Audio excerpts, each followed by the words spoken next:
আল্লাহ পাক যদি চান এই হাতের জবান খুলে দিতে পারেন, পায়ের জবান খুলে দিতে পারেন। আল্লাহ পাক যদি চান চামড়ার জবান খুলে দিতে পারেন। সেই ক্ষমতা আল্লাহর আছে না নাই? আল্লাহ পাক যদি চান নবজাতক শিশু বাচ্চার জবানও খুলে দিতে পারেন। হযরতে মারিয়াম আলাইহিস সালাতু ওয়াস সালাম পুত্র ঈসাকে যখন জন্ম দিলেন, ভূমিষ্ঠ করলেন, নবজাতক শিশু নিয়ে বড় পেরেশান হয়ে গেলেন। বিবাহ হয় না, আমি একটা কুমারী নারী, এলাকার মানুষ আমাকে কি বলবে? আল্লাহ পাক ইলহাম করে জানায় দিলেন, না মারিয়াম, চিন্তার কোনো কারণ নাই। ফাকুলি ওয়াশরাবি ওয়া কররি আইনান ফাইম্মা তারাইন্না মিনাল বাশারি আহাদা ফাকুলি ইন্নী নাযারতু লিররহমানি সাওমা ফালান উকাল্লিমাল ইয়াওমা ইনসিয়া فأتت به قومها تحمله قالوا يا مريم لقد جئت شيئا فريا। তোমার মাও কোনো জেনাকার মহিলা ছিলেন না, তাহলে তুমি কাজটা কেমনে করলে? তুমি বিবাহ হয় নাই, কুমারী অবস্থায় বাচ্চা কেমনে তুমি জন্ম দিলে? হযরতে মারিয়াম জবান দিয়ে কোনো কথা বললেন না। কোরআন বলছে ফাআশারাত ইলাই, বাচ্চার দিকে ইশারা দিয়ে বলছে, তোমাদের কোনো প্রশ্নের জবাব আমি দিতে পারবো না, যা জবাব দেওয়া সব আমার বাচ্চা দিয়ে দেবে। আরো জোরে বলতে হবে সুবহানাল্লাহ। জবাব কে দেবে? এই নবজাতক শিশু দেবে। এলাকার লোকেরা হতবাক হয়ে গেল, মারিয়াম কি পাগল টাগল হয়ে গেল নাকি? বাচ্চা দুনিয়াতে মাত্র এসেছে আর মারিয়াম বলছে জবাব বাচ্চা দেবে। তারা বলল, ক্বালু কাইফা নুকাল্লিমু মান কানা ফিল মাহদি সাবিয়্যা, দুল নাই দুল খাই যে বাচ্চা, সেই বাচ্চার সাথে আমরা কিভাবে কথা বলব? বাচ্চা এবার কোল থেকে জবাব দিয়ে বলছি, বাচ্চার জবান আল্লাহ পাক খুলে দিলেন। বাচ্চা বলছি, কালা ইন্নী আবদুল্লাহ আতানিয়াল কিতাবা ওয়া জাআলানি নাবিয়্যা। এলাকার মানুষ, তোমাদের তো কৌতূহল, আমি কোত্থেকে এলাম, কিভাবে এলাম? আমার পিতা নাই, আমার মা হয়তো অন্যায় করেছে, বিষয়টি তা নয়। শোনো, ইন্নী আবদুল্লাহ, আমি আল্লাহ পাকের বান্দা, তবে আমি সাধারণ বান্দা নই। আতানিয়াল কিতাবা ওয়া জাআলানি নাবিয়্যা, আল্লাহ তাআলা আমাকে কিতাব দান করেছেন, নবী বানিয়েছেন, নবী বানিয়ে আল্লাহ পাক আমাকে দুনিয়াতে পাঠিয়ে দিয়েছে। যার সন্তান যদি হয় তারা বেবরকতি হয়। যে সমাজে অবৈধ সন্তান থাকে সেই সমাজে আল্লাহর রহমত থাকে না। কিন্তু তোমরা দেখো, ওয়া জাআলানি মুবারাকান আইনামা কুনতু, আমি যেখানে থাকবো সেখানে আল্লাহ পাক বরকতের নহর জারি করে দেবে। ঠিক তাই হয়েছে। যে খালে পানি ছিল না, হযরত ঈসা সে খালের মধ্যে হাত দিলে পানি দ্বারা খাল ভরপুর হয়ে যেত। যে গাছে ফল হতো না, হযরত ঈসা হাত দিলে সে গাছে ফল ফুলে বৃক্ষরাজিতে একেবারে পাতা পল্লবে শাখা প্রশাখায় ফুলে ফলে ভরপুর হয়ে যেত। যে জমিনে ফসল হতো না, অনুর্বর মাটি, হযরত ঈসা সে মাটিতে হেঁটে গেলে সে মাটি উর্বর হয়ে যেত। আর যদি কোন সুবহানাল্লাহ। এরকম মুবারক পূর্ণভাবে হযরত ঈসা আলাইহিস সালামকে আল্লাহ পাক সৃষ্টি করেছিলেন। এরপরে তিনি জবাব দিয়ে বললেন,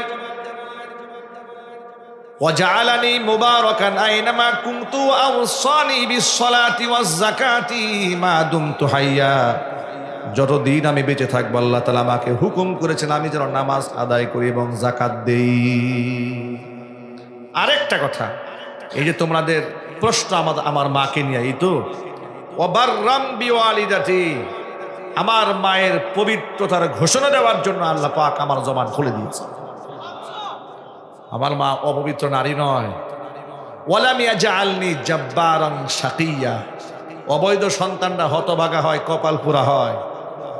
আল্লাহ পাক আমাকে হতভাগাও বানান নাই, কপাল পুরাও বানাননি। আল্লাহ পাক আমাকে নিদর্শন বানিয়ে দিয়েছেন। জোরে কোন সুবহানাল্লাহ। এই শিশু বাচ্চার জবানটা কে খুলে দিয়েছিলেন? আরো জোরে বলুন। পৃথিবীতে আরেকটা শিশু বাচ্চা কথা বলেছিলেন। ইউসুফ আলাইহিস সালাতু ওয়াস সালামের চরিত্রের সার্টিফিকেট এবং সাক্ষ্য প্রদান করার জন্য এক নবজাতকের জবান আল্লাহ পাক খুলে দিয়েছিলেন। সেই ক্ষমতা আল্লাহর আছে না ভাই? ভাষা এটা কার নিয়ামত? এটা আল্লাহ পাকের নিয়ামত। এটাকে কদর করা উচিত। কখনো ভাষাকে না কদর করবেন না।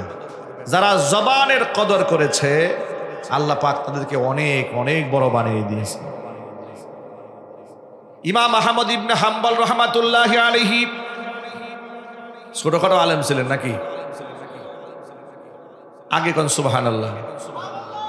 লক্ষ লক্ষ হাদিসের হাফিজ ছিলেন। একটা কিতাব লিখেছেন মুসনাদে আহমদ। এক কিতাবে 50,000 হাদিস জমা করছেন। এত বড় মুহাদ্দিস, এত বড় আল্লাহর ওলি, এত বড় ফাকিহ, এত বড় মুজতাহিদ, নিজেকে কিছুই মনে করে না। সামান্য নিজেকে আড়াল করে রাখতে চান, গোপনে রাখতে চান। আল্লাহর ওলিরা তো এমনই হয়। তিনি পথিমধ্যে সফরে কোথাও যাচ্ছেন, এমন সময় ইশারায় নামাজ পড়তে একটা মসজিদে ঢুকছেন নামাজে, শীতের দিন। ইশারায় নামাজ পড়ে প্রচণ্ড শীত বাহিরে, মনে মনে চিন্তা করলেন বাহিরে যাওয়াটা নিরাপদ হবে না, সারা রাত এখানে তাসবিহ তাহলিল করে সময়টা কাটাই দেই, ফজরের নামাজ জামাতের সাথে পড়ে একবার বের হয়ে যাবে। মুয়াজ্জিন সাহেব নামাজের পরে আসছেন, এই মুরব্বী বসে আছেন, বের হন, মসজিদ তালা লাগাই দেন। আহমদ ইবনে হাম্বল নিজের নামও বলেন না, পরিচয় দেন না। আহমদ ইবনে হাম্বল বলে, মুয়াজ্জিন সাহেব আমি তো নিয়ত করেছি বাহিরে প্রচণ্ড ঠান্ডা, যেহেতু রাতটা মুসাফির মানুষ, মসজিদ ইবাদতে কাটাই দেই। মুয়াজ্জিন সাহেব বলছেন, না এসব কথা বললে হবে না, আপনি বের হন। বের হয়ে গেলেন, কিন্তু পরিচয় দিলেন। আল্লাহর ওলিরা এমনই ছিলেন, তারা কোথাও গিয়ে নিজের বড়াইত্ব তারা জাহির করেন নাই, এই জন্য আল্লাহ পাক তাদেরকে বড় বানাই দিয়েছেন। ঠিক কিনা? আর আমরা হলে কি বলতাম, এই মি আমার চেনেন, আমি কে? ঠিক কিনা বলে? চেনেন আমি কে, আমাকে ধমক দেন, ব্যাস শুরু হয়ে গেল আমাদের দাম্ভিক আর অহংকারী আচরণ। ইমাম আহমদ ইবনে হাম্বল মসজিদ থেকে বের হয়ে গেলেন। খুব শীত, একটু আশ্রয় তালাশ করছিলেন, কোথায় একটু বসা যায় আরামে, রাতটা কোথায় একটু কোনো মতে কাটিয়ে দেওয়া যায়। হাঁটতে হাঁটতে অদূরেই ছোট্ট একটা বাজারের মতো দেখতে পেলেন। গিয়ে দেখে সেখানে একটা ছেলে অল্প বয়সের রুটির দোকান করছে, আটা মন্থন করছে, রুটি বানাচ্ছে, খামির বানাচ্ছে, আবার এগুলা তাওয়ার মধ্যে সেকে সেকে পাবলিকলি বিক্রি করতেছে। আহমদ ইবনে হাম্বল পাশে গিয়ে বসলেন, বসে বলতেছেন, দোকানদার আল্লাহর বান্দা, আমি যদি তোমার এই তাওয়ার পাশে বসে একটু তাপ গ্রহণ করি শরীরে, তোমার কি কোনো আপত্তি আছে? তিনি বললেন, না না, এতে আপত্তি থাকার কোনো কথা নয়, আপনি বসেন। রাতের বেলা আমার একজন সঙ্গী হলো, বসুন আপনি। বসালেন, তিনি তাপ গ্রহণ করছিলেন, আর এই যে দোকানদার তার দিকে তাকিয়ে আছেন। তিনি লক্ষ্য করলেন দোকানদার ছেলেটা অল্প বয়সের, মুখ থেকে প্রতিনিয়ত ইস্তিগফারের আমল করছেন। তিনি আটাগুলা যখন খামির বানাচ্ছেন আস্তাগফিরুল্লাহ করছেন, আবার তাওয়ার মধ্যে গরম দিচ্ছেন আস্তাগফিরুল্লাহ করছেন, রুটি উল্টাচ্ছেন আস্তাগফিরুল্লাহ করছেন, আবার নামাচ্ছেন ইস্তিগফার করছেন, কাস্টমারকে দিচ্ছেন ইস্তিগফার করছেন। আহমদ ইবনে হাম্বল হতবাক হয়ে গেলেন। একটা দোকানদার রাস্তাঘাটে ফুটপাতে রুটি বিক্রি করে, এর এত আমল, কথায় কথায় মুখে ইস্তিগফারের আমল। আহমদ ইবনে হাম্বল যুবককে জিজ্ঞেস করলো, যুবক কথায় কথায় মুখের মধ্যে আস্তাগফিরুল্লাহ আস্তাগফিরুল্লাহর আমলটা কেন পড়ো? যুবক বলল, পথিক তুমি তো জানো না এই ইস্তিগফারের বদৌলতে আল্লাহ পাক আমার এই জবানের কত দাম বাড়িয়ে দিয়েছেন, এমন মূল্য হয়েছে আমার জবানের, আমি আমার আল্লাহর কাছে যত দোয়া করি সাথে সাথেই তা কবুল হয়ে যায়, কোনো দোয়া আমার বিফলে যায় না। এই ইস্তিগফারের বদৌলতে আল্লাহ তাআলা আমাকে মুস্তাজাব ও দাওয়া বানিয়ে দিয়েছেন। দোয়া করতে দেরি হয়, রবের কাছে কবুল হতে দেরি হয় না। জোরে কোন আল্লাহু আকবার। তবে পথিক, আমার মনে একটা কষ্ট। দোকানদার বলছে, ও পথিক, আমার মনের মধ্যে একটা কষ্ট। সব দোয়া আল্লাহ কবুল করেছেন, কিন্তু একটা দোয়া কেন যেন কবুল হয় না। জিজ্ঞেস করলেন দোয়াটা কি? দোয়াটা হলো, বহুবার আমি আমার রবকে বলেছি, রব্বুল আলামিন, জীবনে একবার হলেও জমানার শ্রেষ্ঠ আলেম আহমদ ইবনে হাম্বলের সাক্ষাৎটা যদি আমি পেতাম, আমি যদি তার সাক্ষাৎটা পেতাম, বুকের সাথে আলিঙ্গন করে কপাল ধরে একটু চুমা খেতাম। আল্লাহর কাছে বহুবার দোয়াটা করেছি, এই দোয়াটা কেন যেন মঞ্জুর হলো না। বাকি সব দোয়া আল্লাহ মঞ্জুর করে নিয়েছেন। আহমদ ইবনে হাম্বল এতক্ষণ পর্যন্ত নিজেকে আড়ালে রেখেছিলেন, এখন আর লুকাতে পারলেন না। তিনি যুবককে ডেকে বলছেন, ও যুবক, যে ইমাম আহমদ ইবনে হাম্বলকে দেখার জন্য আল্লাহর কাছে দোয়া করেছিলে, স্বয়ং আল্লাহ রাব্বুল আলামিন ওই ইমাম আহমদ ইবনে হাম্বলকে তোমার দোকানে পাঠিয়ে দিয়েছে। যুবক ইমাম আহমদ ইবনে হাম্বল কি বুকের সাথে আলিঙ্গন করলেন, কপাল ধরে চুমা খাইলেন। ভাইরা আমার, বুঝাতে চেয়েছি দুইটা শিক্ষা। এক নাম্বার হচ্ছে, জবান যদি আল্লাহর জিকিরে মাশগুল রাখেন, আল্লাহ পাক দাম বাড়ায় দিবেন। যে ব্যক্তি জিকির করে তার আত্মা পরিশুদ্ধ হয়ে যায়। কিয়ামতের দিন আল্লাহ রাব্বুল আলামিন ঘোষণা দিয়ে দিবেন, ইয়া আইয়াতুহান নাফসুল মুতমাইন্না ইরজিই ইলা রাব্বিকি রাদিয়াতাম মারদিয়া ফাদখুলি ফি ইবাদি ওয়াদখুলি জান্নাতি। ইয়া আইয়াতুহান নাফসুল মুতমাইন্না, হে পরিতৃপ্ত আত্মা, ইরজিই ইলা রাব্বিকি রাদিয়াতাম মারদিয়া, তুমি তোমার রবের দিকে ফেরো। রাদিয়াতাম মারদিয়া, এমন অবস্থায় তুমি তোমার রবের প্রতি সন্তুষ্ট, তোমার রব তোমার প্রতি সন্তুষ্ট। ফাদখুলি ফি ইবাদি, আমার বান্দাদের মধ্যে শামিল হয়ে যাও। ওয়াদখুলি জান্নাতে, আর আমার জান্নাতে প্রবেশ করো। জোরে কোন সুবহানাল্লাহ। আরেকটা শিক্ষা হলো, কোন মুসলমান যত বড় আলেম হোক আর জ্ঞানী হোক, পণ্ডিত হোক, নিজেকে যেন সে বড় মনে না করে। যেই ব্যক্তি নিজেকে ছোট মনে করে, আল্লাহ পাক তারে বড় বানিয়ে দেন। যেই ব্যক্তি নিজেকে বড় মনে করে, আল্লাহ পাক তাকে লাঞ্ছিত, অপমানিত করে দেন। ভাইরা, অহংকার করার কি কোনো অধিকার আমাদের আছে? আমাদের কিসের অহংকার বলেন তো ভাই? কিসের অহংকার? ইলমের অহংকার। আরে বাবা, আমার থেকে কত বড় আলেম আছে, ঠিক না ভাই? কিসের অহংকার? চেহারার সৌন্দর্যতা এটা তো আল্লাহ বানিয়েছেন, কণ্ঠের সৌন্দর্য তো আল্লাহ দিয়েছেন, সম্পদ এটা আল্লাহ দিয়েছেন, নেতৃত্ব কর্তৃত্ব এটা তো আল্লাহ দিয়েছেন। আল্লাহ চাইলে তো ভিক্ষুক বানায় রাস্তাঘাটে ঘুরাতে পারেন, সেই ক্ষমতা আল্লাহর আছে না নাই? ক্যালিফোর্নিয়া, লস অ্যাঞ্জেলেসে, আমেরিকাতে বিলিয়নার, মিলিয়নার, ট্রিলিয়নার, অজস্র কোটি টাকার মালিক, পৃথিবীর সর্বোচ্চ বিলাসবহুল জীবনযাপন যারা তারা করেছে, এক রাতের ব্যবধানে ফকির হইয়া রাস্তায় ভিক্ষুকের মতো শুয়ে আছে ত্রাণ নেওয়ার জন্য। আল্লাহু আকবার বলে। ভাবা যায়, এটা কল্পনা করা যায়। সকালবেলার ধনীর তুই, ফকির সন্ধ্যাবেলা। এগুলো তো আল্লাহ পাকের কুদরতের খেলা। এই জন্য কখনো অহংকার করতে নাই। আর আল্লাহর কাছে সবসময় দোয়া করবেন, যে দোয়াটি নবী করিম সাল্লাল্লাহু আলাইহি ওয়াসাল্লাম আমাদেরকে শিখিয়েছেন, আল্লাহুম্মা জাআলনি ফি আইনি সগীরা ওয়া ফি আ'য়ুনিন নাস কাবীরা। আল্লাহ, আমার নিজের দৃষ্টিতে তুমি আমাকে ছোট বানাও, মানুষের দৃষ্টিতে আল্লাহ তুমি আমাকে বড় বানায় দাও। কোন সুবহানাল্লাহ। ভাইরা, এই জবান এর দাম আছে না নাই? সুতরাং ফাহেসা কথা, গালিগালাজ, অশ্রাদ্ধ, অশ্লীল বাক্যালাপ এই জবান দিয়ে করা যাবে না। এরপরে নারী এবং পুরুষ মাহারাম ছাড়া গায়রে মাহারামের সাথে আপনি অপ্রয়োজনীয় কোনো কথা বলতে পারবেন না। ফ্রি মিক্সিং, অবৈধ প্রেম ভালোবাসা, মোবাইলে চ্যাট, এগুলা কি দেশে আছে না নাই? আরো জোরে বলতে হবে, শুধু কাপাসিয়াতে নাই মনে হয়। এগুলো বন্ধ করতে হবে প্রিয় ভাইরা, বাদ দিতে হবে। বলেন ইনশাআল্লাহ। এ জবানের হিসাব নেবেন আল্লাহ রাব্বুল আলামিন, প্রতিটা হরফের প্রতিটা লফজের হিসাব হবে। লুকমান হাকিম মুখ দিয়ে কথা বলতেন। মানুষ ছিলেন কালো, নাইজেরিয়ান মানুষ দেখছেন না, এই শ্রেণীর মানুষের ঠোঁট ছিল মোটা। তো জনৈক ব্যক্তি উপহাস করে বলেছে লুকমানের ঠোঁট মোটা।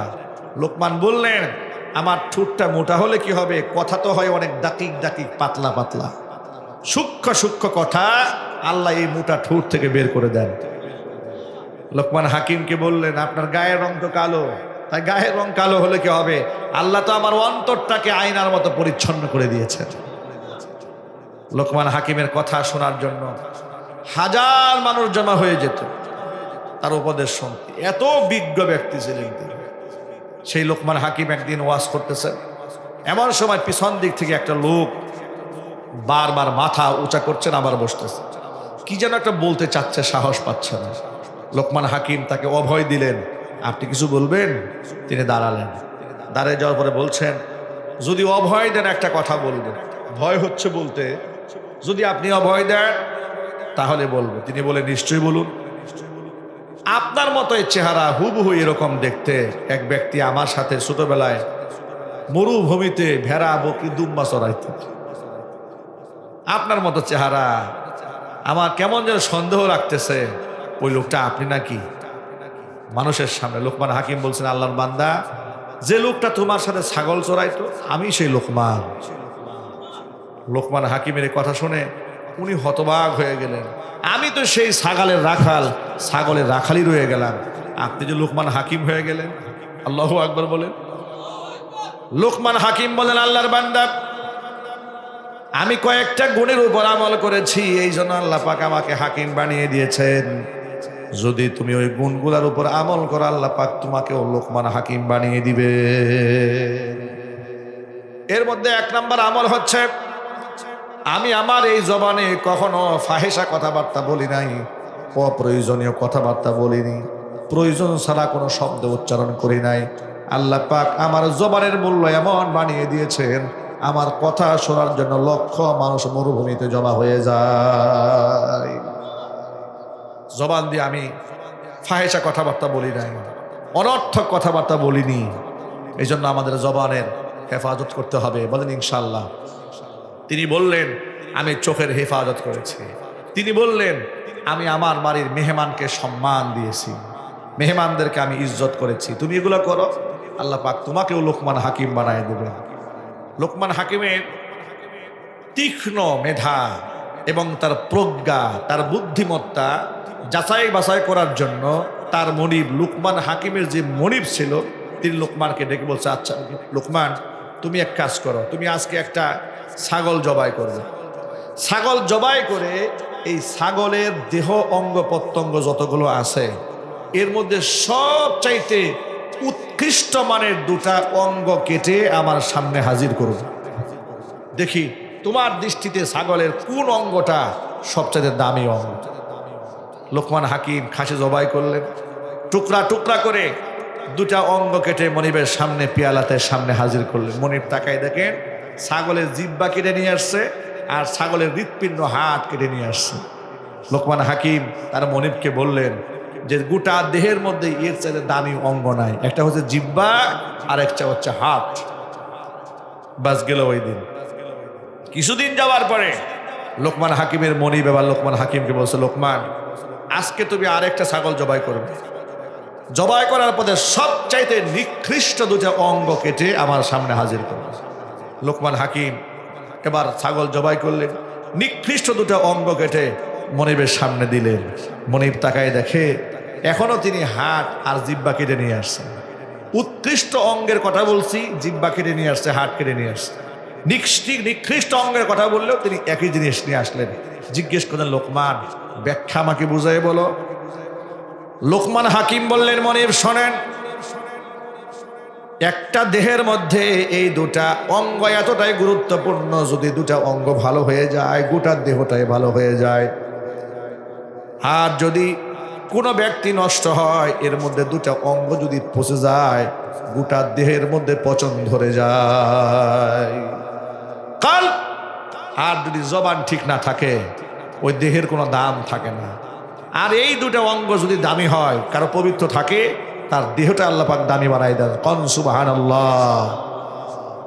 ভাইরা এই জন্য আত্মাকে নাপাক বানানো যাবে না, জবানকে নাপাক বানানো যাবে না, কথার বরখেলাপ করা যাবে না, মিথ্যা কথা বলা যাবে না, মিথ্যা ওয়াদা করা যাবে না, মানুষের নামে চুগলখুরি করা যাবে না, গীবত করা যাবে না, পরনিন্দা করা যাবে না। এই জবান কার দান? আল্লাহ পাকের দান। এই কথাগুলো আমাদের সবার মনে থাকবে তো ইনশাআল্লাহ? কার কার মন থাকবে হাত দেখি এবার আমি, কার কার মনে থাকবে? আল্লাহ যারা হাত তুলেছে তোমার কুদরতি ক্যামেরায় রেকর্ড করে নাও, সকলকে আল্লাহ তুমি মাফ করে দাও, সকলের জবানে হেফাজতের তৌফিক দান করো, জোরে করে আমিন। এই জবানে কোনো প্রকারের নাপাক কথাবার্তা উচ্চারিত হবে না। সকাল সন্ধ্যা তাসবিহ তেলাওয়াত হবে, কোরআন তেলাওয়াত হবে। ফজরের নামাজের পরে মা বোনেরা কোরআন তেলাওয়াত করবেন ইনশাআল্লাহ। কোরআন মাজিদ আল্লাহ রাব্বুল আলামিন সূরা আর রহমানে বলেছেন, আর রহমান আল্লামাল কোরআন খলাকাল ইনসান আল্লামাহুল বায়ান। প্রথম 4 আয়াত আল্লাহ বলছেন দয়াময় আল্লাহ আর রহমান আল্লামাল কোরআন, শিক্ষা দিয়েছেন কোরআন। খলাকাল ইনসান, সৃষ্টি করেছেন মানুষ। আল্লামাহুল বায়ান, মানুষকে বয়ান শিক্ষা দিয়েছেন। ভাষা মানুষকে কে শিখিয়েছেন? আল্লাহ পাক শিখিয়েছেন।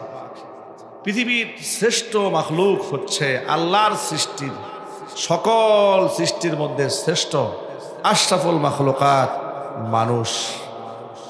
মর্যাদার দিক থেকে শ্রেষ্ঠ, গুণাবলীর দিক থেকে শ্রেষ্ঠ, সৌন্দর্যতার দিক থেকে শ্রেষ্ঠ, বুদ্ধিমত্তার দিক থেকেও শ্রেষ্ঠ। সকল গুণে আল্লাহ তাআলা মানুষকে তার সৃষ্টির মধ্যে সর্বাধিক গুণান্বিত করেছেন। যদি বলেন সুবহানাল্লাহ। সবচেয়ে সুন্দর আকৃতিতে বানিয়েছেন। কোরআন বলছে লাকাদ খলাকনাল ইনসান ফি আহসানি তাকওয়িম, মানুষকে সর্বাধিক সুন্দর চেহারা দিয়ে আমি সৃষ্টি করেছি। ওয়ালাকাদ কাররামনা বানি আদম, বনু আদমকে আমি সম্মানিত করেছি। এমন সম্মানিত করলেন, পৃথিবীর অন্যান্য প্রাণীকুলের ভাষা সব সময় একই রকম হয়, সুখের ভাষা দুঃখের ভাষা এক হয়। বিড়াল সুখেও মিউ মিউ করে, দুঃখেও মিউ মিউ করে, ঠিক না? কুকুর সুখেও ঘেউ ঘেউ করে, দুঃখেও ঘেউ ঘেউ করে। এরপরে ইঁদুর, পাখি, তার সব ভাষা সব সময় একরকম। আল্লাহ তাআলা মানুষকে অগণিত শব্দ দিয়েছেন মানুষের জবানে। মানুষ হাসে, মানুষ কান্না করে, মানুষ দুঃখের এক ভাষা ব্যবহার করে, খাবারের জন্য একরকম বলে, সালামের জন্য একরকম বলে, গুসার সময় আরেক রকম বলে। কত ভাষা আল্লাহ মানুষকে শিখিয়েছেন। কোরআন মাজিদ আল্লাহ বলছেন সূরা রুমে, ওয়ামিন আয়াতিহি খালকুস সামাওয়াতি ওয়াল আরদি ওয়াখতিলাফু আলসিনাতিকুম ওয়া আলওয়ানিকুম ইন্না ফি যালিকা লাআয়াতিন লিল আলিমিন। আমি আল্লাহ নিদর্শনের মধ্যে আসমান জমিনের সৃষ্টি, এটা একটা নিদর্শন। ওয়াখতিলাফু আলসিনাতিকুম ওয়া আলওয়ানিকুম, তোমাদের ভাষার যে বৈচিত্র্যময়তা, কেউ বাংলা, কেউ আরবি, কেউ উর্দু, কেউ ফার্সি, আবার একই অঞ্চলে আঞ্চলিক ভাষা ভিন্ন ভিন্ন হয়। এসব আমি আল্লাহ পাকের কুদরতের নিদর্শন। সব কার নিদর্শন? আল্লাহ পাকের নিদর্শন। পৃথিবীতে ভাষা মানুষের জন্য গুরুত্বপূর্ণ একটা অধ্যায়। নবুয়ত এবং রিসালাত, আল্লাহর পক্ষ থেকে দাওয়াতি মিশনগুলো মানুষের কাজ পর্যন্ত পৌঁছে দেওয়ার জন্য আম্বিয়া আলাইহিমুস সালাতু ওয়াস সালামের ভাষা বিরাট বড় ভূমিকা পালন করেছে। নবী করিম সাল্লাল্লাহু আলাইহি সাল্লাম যখন কথা বলতেন, তিনি তৎকালীন যুগে আরবি ভাষা সাহিত্যের চরম উৎকর্ষতা ছিল, কিন্তু সমস্ত কবি, সাহিত্যিক, বুদ্ধিজীবী তাদের সামনে আল্লাহ রসুল যখন কথা বলতেন, হুজুরের কথাটা এমন বাগ্মিতাপূর্ণ হতো, বাচনভঙ্গি এত সুন্দর হতো, ভাষা শৈলী এতটাই মাধুর্যপূর্ণ হতো, বড় বড় আরবি সাহিত্যিকরা অকপটে মেনে নিতেন যে মুহাম্মদ সাল্লাল্লাহু আলাইহি ওয়াসাল্লামের ভাষা আরব দেশের সর্ব উৎকৃষ্ট সাহিত্যের ভাষা। চিৎকার দেখুন আল্লাহু আকবার। হুজুর বলতেন আনা আফসাহুল আরব, আমি আরব ভাষীদের মধ্যে শ্রেষ্ঠ আরবি ভাষী। কোরআন মাজিদের সূরা ইব্রাহিম আল্লাহ পাক বলেছেন, আল্লাহ পাক বলেন ওয়ামা আরসালনা মির রাসূলিন ইল্লা বিলিসানি কওমিহি লিয়ুবাইয়িনা লাহুম ফায়ুদিল্লুল্লাহু মান ইয়াশাউ ওয়া ইয়াহদি মান ইয়াশা।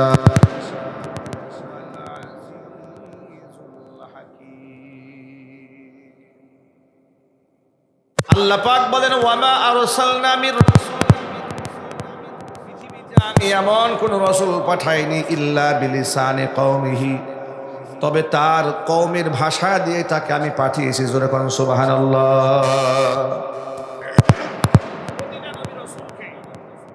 জান্নাতের ভাষা। আমরা জান্নাতে গিয়ে কেউ বাংলা ভাষায় কথা বলবো না, কেউ ইংরেজিতে কথা বলবে না, কেউ আঞ্চলিক ভাষায় কথা বলবে না, সমস্ত মানুষগুলো জান্নাতে আরবিতে কথা বলবে। সুবহানাল্লাহ পড়েন। এই জন্য আরবি ভাষার সম্মান, তার শ্রদ্ধা, তার ভালোবাসা আমাদের কাছে সবার ঊর্ধ্বে। এরপরেই আমার মাতৃভাষা বাংলা, এটা আমার কাছে সবচাইতে আদরের ভাষা। কারণ আমি আমার মনের ভাষাটা, আমার মনের আকুতি আমি বাংলা ভাষাতে বোঝাতে পারবো না। সুতরাং বাংলা ভাষার গুরুত্ব অপরিসীম। আমরা প্রথমত আজকে দোয়া করব 1952 সালে যারা এই ভাষা আন্দোলন করতে গিয়ে জীবন দিয়েছিলেন, শহীদ যারা হয়েছিলেন, বরকত, সালাম, রফিক, জব্বার, আল্লাহ পাক যেন তাদেরকে জান্নাতুল ফেরদাউস দান করেন। ভাইরা, এই যে চারটা শহীদের নাম বললাম, এরা কি মুসলিম না অমুসলিম? জোরে বলেন। যে ভাষার জন্য মুসলিমরা জীবন দিলেন, কোনো হিন্দু, কোনো মুশরিক, কোনো খ্রিস্টান, কোনো বেঈমান কিন্তু বাংলা ভাষার জন্য জীবন দেন না। কিন্তু দুঃখজনক বাস্তবতা, যে মুসলমানরা বাংলা ভাষার জন্য জীবন দিলেন, সেই মুসলমানদের বইমেলাতে মুসলিমদের সংস্কৃতি, ইসলামিক বইগুলো, বইয়ের স্টল দেওয়াটা দীর্ঘদিন ধরে এই বাংলাদেশে নিষিদ্ধ করে রাখা হয়েছে। অর্থাৎ ঠিক কিনা জোরে বলেন। সেখানে নাস্তিকদের বই বিক্রি হবে, সেখানে বাম এবং রামদের বই বিক্রি হবে, কিন্তু ইসলামপন্থীদের বুক স্টল দেওয়া হবে না। এটা জাতিগতভাবে যে আমরা কি পরিমাণ বৈষম্যের শিকার হয়েছে এই বাংলাদেশে। বাংলাদেশে 90 থেকে 95% মানুষ মুসলমান হলেও, সংখ্যাগরিষ্ঠ মুসলমান হলেও অধিকারের দিক থেকে এই দেশের মুসলমানেরা সংখ্যালঘু। কথা বলে না কেন? সংখ্যাগরিষ্ঠ মুসলমান হলেও অধিকারের দিক থেকে এই দেশের মুসলমানরা কি? তারা সংখ্যালঘু, তারা সংখ্যাগরিষ্ঠ নয়। যার দরুন দেখবেন ইসলামিক সংস্কৃতি এটা দমন করা হয়েছে পদে পদে সকল জায়গায়। দুই একটা এক্সাম্পল দিলে খুব সহজে বুঝতে পারবেন। ঢাকা বিশ্ববিদ্যালয়ে, সেটা মুসলমানদের দানকৃত জায়গা, নবাব সলিমুল্লাহ, রবি ঠাকুরের বাবার জায়গায় কি বিশ্ববিদ্যালয় হয়েছে নাকি? আরো যদি বলেন, কোন চক্রবর্তী, এরপরে কোন নরেন্দ্র, এই ধরনের ব্যক্তিদের জায়গায় কি ঢাকা বিশ্ববিদ্যালয় হয়েছে? না, ঢাকা বিশ্ববিদ্যালয় হয়েছে নবাব সলিমুল্লাহ, একজন মুসলমান, তার ওয়াকফকৃত দানের জায়গায়। ঠিক কিনা জোরে বলেন। সেই বিশ্ববিদ্যালয়ে মাদ্রাসা ব্যাকগ্রাউন্ডের কোনো ছেলে ইসলামিক স্টাডিজ ছাড়া অন্য কোনো বিভাগে ভর্তি হতে গেলে, যেমন সায়েন্সে ভর্তি হতে যাবে, তাকে অ্যালাউ করা হবে না। যদি সে কমার্সে, আর্টসে যায়, সহজে অ্যালাউ করা হবে না। তাকে শুধু ইসলামিক স্টাডিজের দিকে তাকে জোর করে রাখা হবে। কিন্তু পলিটিক্যাল সায়েন্সে তাকে ঢোকানো যাবে না। কারণ তারা যদি এখান থেকে সচিব হয়, তারা যদি এখান থেকে বিসিএস ক্যাডার হয়ে বের হয়ে যায়, তাহলে ইসলামিক রেভলিউশন হতে পারে, ইসলামের খেলাফত কায়েম হবে, ইসলামের পতাকা উঠতে পারে। এই সম্ভাবনাগুলোকে পরিকল্পিতভাবে নস্যাৎ করে দেওয়ার জন্য তারা ইসলামপন্থীদেরকে সুপরিকল্পিতভাবে আগাতে দেয় নাই। কথা ঠিক কিনা জোরে বলেন? এই বৈষম্য তাদের সাথে করা হয়েছে। শুধু কি তাই, বিশ্ববিদ্যালয়ে অনইসলামিক সমস্ত কর্মকাণ্ডকে উদ্বুদ্ধ করা হতো, ইসলামিক কর্মকাণ্ডকে বাধাগ্রস্ত করা হতো। যেমন বিশ্ববিদ্যালয়ে কোনো মেয়ে যদি জিন্সের প্যান্ট পরে চড়ে, আজ পর্যন্ত কোনো বুদ্ধিজীবী এটা নিয়ে প্রতিবাদ জানিয়েছে এমন একটা শব্দ আপনারা আমাকে দেখাতে পারবেন? কথা বুঝতে কষ্ট হচ্ছে আপনাদের? আপনাদেরকে আমি বলি, জিন্সের প্যান্ট পরা এটা কি বাংলাদেশি সংস্কৃতি? আরো জোরে বলেন। টি শার্ট পরা বাংলাদেশি সংস্কৃতি? এরপরে বয়ফ্রেন্ড গার্লফ্রেন্ড হাত ধরে ওপেনে চলা, ফ্রি মিক্সিং, এটা কি বাঙালি সংস্কৃতি? যদি না হয়ে থাকে তাহলে বোরকা পরলে বাঙালি সংস্কৃতি নষ্ট হইয়া মধ্যপ্রাচ্য তৈরি হয়ে যাচ্ছে, মিডিল ইস্টের সংস্কৃতি বলে সমালোচনা শুনতে পেয়েছি। কিন্তু হাফ প্যান্ট পরলো, জিন্সের প্যান্ট পরলো, এটা নিয়ে কোনো সমালোচনা কেন হলো না?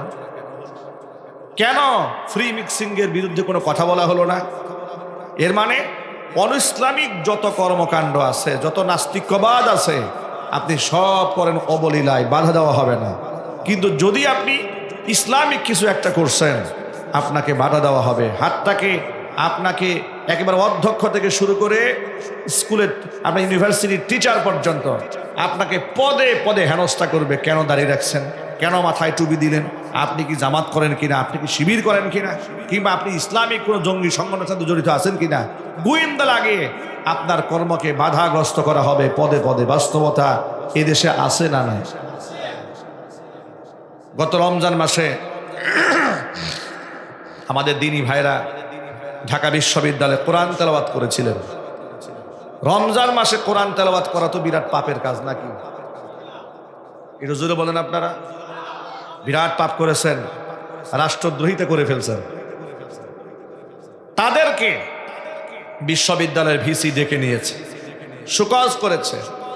কেন বিশ্ববিদ্যালয়ে কোরআন তেলাওয়াত করা হলো? ওটা কি মাদ্রাসা নাকি? তারা অবলীলায় বলে বেড়াতো বিশ্ববিদ্যালয়ের শিক্ষকেরা আমাদের চোখের সামনে বিশ্ববিদ্যালয়কে আমরা মাদ্রাসা হতে দেখতে পারি না। ঘৃণার সাথে কোন নাউজুবিল্লাহি মিন যালিক। এই কথা কেন বলেছে? আমাদের কিছু বোনেরা বিশ্ববিদ্যালয়ে বোরকা পরে নিকাব পরে গিয়েছে, কিছু ভাইরা মুখের মধ্যে দাড়ি নিয়ে মাথায় টুপি দিয়ে তারা ইউনিভার্সিটিতে গিয়েছে। ওদের সহ্য হয় নাই। শাখা সিঁদুর পরে বিশ্ববিদ্যালয়ে গেলে তাহলে এটা নিয়ে কোনো বাধা নাই, কিন্তু টুপি মাথায় দিলেই মাথা নষ্ট হয়ে যায়। সুকজ করা হয়েছিল। জুলাই আগস্টের বিপ্লবে দেশ যখন স্বাধীন হলো, বিশ্ববিদ্যালয়ে আমাদের সন্তানরা, আমাদের ভাইয়েরা, তারা কি জবাবটা দিয়েছে শোনেন। জবাবটা দিয়েছে এইভাবে, যেই শিক্ষক কোরআন তেলাওয়াতের কারণে তাদেরকে বাধাগ্রস্ত করেছিল, তাদেরকে সুকজ করেছিল, সেই শিক্ষককে অফিসে বসিয়ে, তার আসনে বসিয়েই চতুর্পাশের ছেলেরা দাঁড়িয়ে দাঁড়িয়ে আল্লাহর কোরআন জোরে জোরে তেলাওয়াত করেছে। আরো জোরে কান সুবহানাল্লাহ। এর চাইতে বড় চপেটা ঘাট আর কিছু হতে পারে? আর কিছু হতে পারে? ভাইরা, আমি যে কথা বলতে চাচ্ছিলাম যে 21শে ফেব্রুয়ারি আন্তর্জাতিক মাতৃভাষা দিবস। এই ভাষার জন্য জীবন দিয়েছে মুসলমানেরা, কিন্তু সেই মুসলমানদের অধিকার নাই এই ভাষা দিবসে। সব নাস্তিকরা এই ভাষার প্রেমিক হিসেবে উড়ে এসে জুড়ে বসে, তারা সব নাস্তিকরা বাংলা একাডেমি, বাংলা সাহিত্য, সব জায়গায় এদের দখল, মুসলমানদের দখলদারিত্ব। মুসলমান ঢুকলেই মৌলবাদ বলে গালি দেওয়া হয়। কথা ঠিক নেবে? ঠিক। আমরা আজকে এখানে একটা কথা বলবো, এই কথাটা খুব মনোযোগ সহকারে আপনারা শুনবেন। 21শে ফেব্রুয়ারিকে উপলক্ষ করে দেখবেন প্রতি বছর স্কুলে, কলেজে, সাংস্কৃতিক অঙ্গনে ভাষা শহীদদেরকে স্মরণ করা হয়। আর সেই স্মরণের সিস্টেমটা বড় মারাত্মক সিস্টেম। দেশ যে এত স্বাধীন হয়েছে আর বিভিন্ন অংশে সংস্কার করা হচ্ছে, আমি অন্তর্বর্তীকালীন সরকারের দৃষ্টি আকর্ষণ করছি যে এই ব্যাপারে একটু সংস্কার হওয়া উচিত। আমরা মুসলমান বিশ্বাস করি যারা মরে যায় তাদের জন্য দোয়া করতে হয়, তাদের জন্য সুয়া কেরাত পড়তে হয়, তাদের জন্য আল্লাহর কাছে মাগফিরাত কামনা করতে হয়, তাদের কবর জিয়ারা করে কবরে সালাম দিতে হয়। কথা ঠিক নেবে ঠিক? কিন্তু সেটা না করে আপনি কিছু খাম্বা পূজা করলেন। শহীদ মিনার কিসের পূজা হলো? খাম্বা পূজা হলো। আপনি সেখানে গিয়ে ফুল দিলেন, ফুল দিতে গিয়েও মারামারি, ঠিক না? নেতা কর্মীদেরকে দেখি মানে ফুল দেওয়া যে কি সোয়াবের কাজ, কে আগে দিবে, কে সামনে থাকবে, ক্যামেরার সামনে কে থাকবে, গুতাগুতি করতে করতে ফুলের আপনার শ্রদ্ধাঞ্জলি যে পুষ্পস্তবক বানিয়েছে এটাই ভেঙে ফেলছে গুতাগুতি করতে করতে। আমার প্রশ্ন হচ্ছে, ভাষা শহীদদেরকে যদি আপনার সম্মান দিতে মনে চায়, যদি আসলেই মহব্বত করেন মন থেকে, তাহলে তাদের জন্য আল্লাহর কাছে দোয়া করেন, ঠিক কিনা ভাই?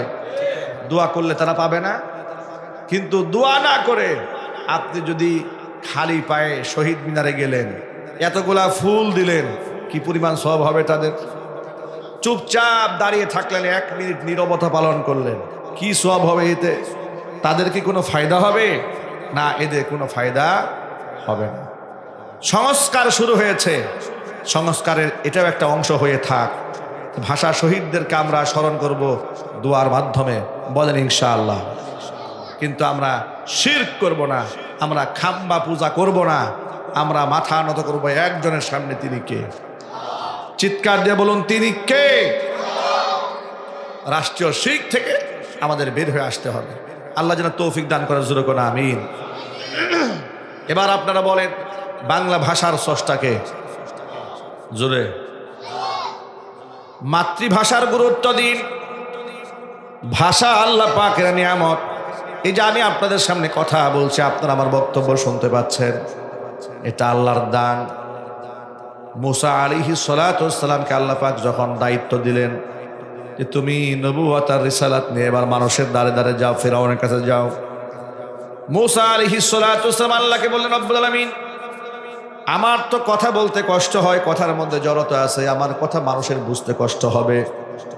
আমার ভাই হারুন মুখের মধ্যে জড়তা নাই, ভাষা বিশুদ্ধ ভাষা, তাকেও তুমি নবী বানায়া আমার সহযোগী বানায়া দাও, যাতে করে নবুয়তের দায়িত্বটা সুন্দরভাবে আমি পালন করতে পারি। যদি বলেন সুবহানাল্লাহ। এই জবান, এটা আল্লাহ পাকের বিরাট দান। সুতরাং যেখানে যেভাবে খুশি সেভাবে এটাকে ব্যবহার করা যাবে না। আল্লাহর দেওয়া জবান আল্লাহর হুকুমে ব্যবহার করতে হবে। প্রত্যেকটা শব্দ বলার আগে চিন্তা করতে হবে যে আমার কথা রেকর্ড হয়ে যাচ্ছে। কোরআন মাজিদের মধ্যে আল্লাহ পাক বলছেন, মা ইয়ালফিযু মিন কাওলিন ইল্লা লাদাইহি রাকীবুন আতীদ। মানুষ মুখ থেকে এমন কোন শব্দ উচ্চারণ করে না যা সংরক্ষণকারী ফেরেশতা রেকর্ড করে না রাখে। ভাইরা আমার, নবী করিম সাল্লাল্লাহু আলাইহি সাল্লাম জবানের এত মূল্য দিয়েছেন, মর্যাদা দিয়েছেন। হুজুর বলেছেন, মাত্র 2টা অঙ্গের গ্যারান্টি যে আমাকে দেবে, আমি মুহাম্মদ সাল্লাল্লাহু আলাইহি সাল্লাম তার জন্য জান্নাতের গ্যারান্টি দিয়ে দিব। মাইয়াদমাল্লি মা বাইনা লাহিয়াইহি ওয়া মা বাইনা রিজলাইহি আযমাল্লাহুল জান্নাহ। যেই ব্যক্তি মুখের গ্যারান্টি দেবে, লজ্জাস্থানের গ্যারান্টি যে আমাকে দেবে, আমি মুহাম্মদ সাল্লাল্লাহু আলাইহি ওয়াসাল্লাম তার জন্য জান্নাতের গ্যারান্টি দিয়ে দেব। সুতরাং এই জবান, এটাকে দামি বানাতে হবে। জবানে ফাহেসা কথা বললে, গীবত করলে, শিকায়াত করলে, পরনিন্দা করলে, অশ্রাব্য ভাষায় কথাবার্তা বললে এই জবানের ওয়েট নষ্ট হয়। ঠিক কিনা জোরে বলেন? মিথ্যা কথা বললে কি মানুষ দাম দেয়? জোরে বলেন ভাই, দাম দেয়? দাম দেয় না। এই মুখের কথার কারণে মানুষ ফুলের মালা পায়, আবার মুখের কথার কারণে মানুষ জুতার বাড়ি খায়। আর বাস্তব প্রমাণ হচ্ছে, এই যে জুলাই আগস্টের বিপ্লবে স্বৈরাচারীর পতন হয়েছে একমাত্র তার ফাহেসা কথার কারণেই। ঠিক কিনা? রাজাকারের বাচ্চা বলে গালি দিয়েছিল, ঠিক না? পোলাপান স্লোগান বানিয়ে ফেললো, তুমি কে আমি কে, রাজাকার রাজাকার। রাজাকারের বাচ্চা বলেছিল, ব্যাস পোলাপান স্লোগান তুলে ফেললো।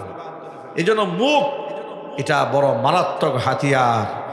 নবী করিম সাল্লাল্লাহু আলাইহি সাল্লাম বলেছেন, কথার আঘাত এটা তলোয়ারের আঘাতের চাইতে মারাত্মক। তলোয়ারের আঘাত তো এক সময় শুকায় যাবে, কিন্তু কথার আঘাত এটা শুকায় না। খুব সাবধান, জবানকে হেফাজত করতে হবে ইনশাল্লাহ। বলেন, দায়িত্বশীল আচরণ করতে হবে। যে কোনো মুহূর্তে আল্লাহ এই কণ্ঠকে স্তব্ধ করে দিতে পারেন, সেই ক্ষমতা আল্লাহর আছে না?